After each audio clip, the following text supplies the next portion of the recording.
Hey everyone, Mr. Sujano here. In this video we're talking about Nintendo, Sega, Linux, and more. Let's get started. Alright, we'll kick things off here talking about Nintendo Switch emulation on PC with Ryujinx, and Ryujinx just released their progress report. There's a ton of information in it, and we're just going over it at a high level, so if you want to read the full thing, I'll drop a link in the description below. Firstly, if you've got an Intel GPU, you should now be able to boot The Legend of Zelda Tears of the Kingdom. There was a bug preventing this game from booting. And for all GPUs out there, they fixed an issue with the gloom where it wasn't rendering correctly at all. They say by fixing the gloom issue in Tears of the Kingdom, it also helped out some other games like Spiritfarer, where NPCs were not loading at all, and now they are. The Mac version of Ryujinx got a ton of improvements. Games like Pokemon Scarlet and Violet, Pokemon Legends Arceus, Xenoblade Chronicles Definitive Edition, Pokken Tournament, and more now boot. There has been a ton of work done behind the scenes to unify GPU backends, OpenGL, Vulkan, and Metal to make things more efficient overall. As a huge quality of life improvement, the auto updater will now ignore files that the user has introduced to the directory. So they say it allows reshade and other tools which place hooks in the executable folder to remain after an update. It doesn't break things and you no longer should have to redo things. Overall, some people have said that Ryujinx really hasn't done much for the end user in June, and I would completely disagree. They have done a whole bunch of stuff with back-end code to improve the state of Ryujinx overall and to help it out for months to come. So obviously hat tip to the developers, and I can't wait to see what they accomplish next. Ryujinx can be found at ryujinx.org. Next up, we're talking about Windjammers and the Sega Mega Drive. Someone is in the process of porting this game over from the Neo Geo to the Sega Mega Drive, and it's looking pretty darn good.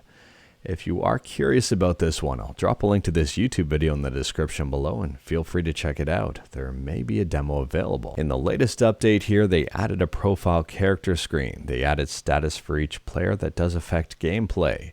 They added a brand new exclusive jungle stage and more. And speaking about Sega, next up we're talking about Sega.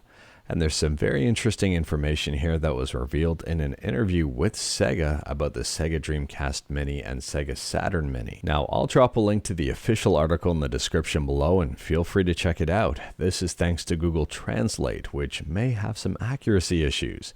The question, the Mega Drive Mini 2 release last year was well received, but are you considering reprinting the Sega Saturn in the future, aka the Sega Saturn Mini? And the answer says, I think the development of hardware can be done when the internal and external environments miraculously come together. The Sega Saturn is surprisingly high performance, so the difficulty is also high. In my opinion, this is completely not surprising. I mean, Sega Saturn emulation is far from perfect. Emulators like Yabus and Shiro have made major strides forward, but still have a ways to go. And they say here, at least I hope this is what they're saying, I can't quite tell because of Google Translate. It looks like it's going to be a little longer, but I'd like to think about it when we're in a situation where we can openly work together with people who have always loved the Sega Saturn and Dreamcast. I don't know if this means that they want to work with emulator developers. I don't know if this means that the Sega Saturn Mini and Dreamcast Mini are still on the table. I'd like to remain optimistic though, and I think the Dreamcast Mini would be the next logical choice. And speaking about logical decisions, next up here, this may not have been one. At least in the eyes of the gamer. I mean, Payday 3 apparently will require an online connection to play even in single player. And this is because of cross-progression and cross-play. This information was revealed in a Q&A, and I'll drop a link to the YouTube video in the description below, so feel free to check it out. It's unfortunate, and I don't want to see an always online connection for Payday 3. Let me know your thoughts about it in the comments below. Do you even care? Is it a big deal? Is it normal now? And speaking about normal, next up we're talking about Linux Mint, and Linux Mint just released 21.2 Victoria. I'll drop a link to the changelog in the description below in the event that you wanted to check this one out. At a high level here, the software manager now looks a little different. The stripe and the folder icons are now gone. The main menu is now resizable and a whole bunch more. I will be checking out this version of Mint. I'm a massive fan of Linux Mint. and this one is supported until 2027. And on a quick side note here, the other day on the community tab on this YouTube page, I posted this picture with 5 points to whoever can guess my Linux distro based solely on the wallpaper.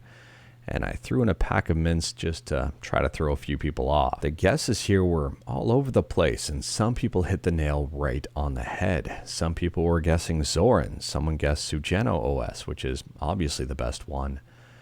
Someone here said KDE, which is definitely what I was using for my desktop environment. But out of all of the guesses, only 2 people got it. Metal Trombone 549 with Endeavor OS.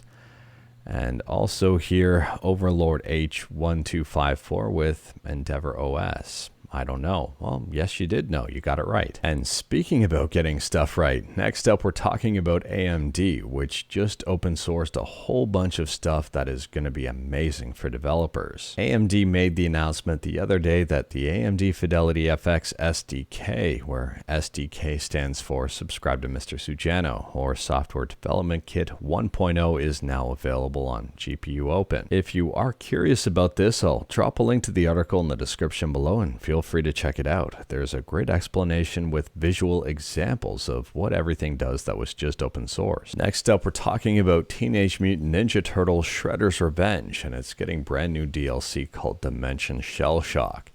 This one is going to be featuring a brand new survival mode.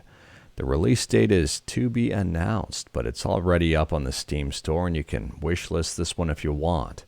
If you are curious about this one, I'll drop a link to it in the description below. In my opinion, this is pretty amazing DLC for a pretty amazing game. And speaking about amazing games, last up here we're talking about Secret of Mana on the SNES. And there's a brand new ROM hack called Climate Crisis Edition that just released. It appears this was created by one person over the course of 2 years, and it seems like it's a pretty big change. They say maps and monsters have been recolored to create colorful new landscapes.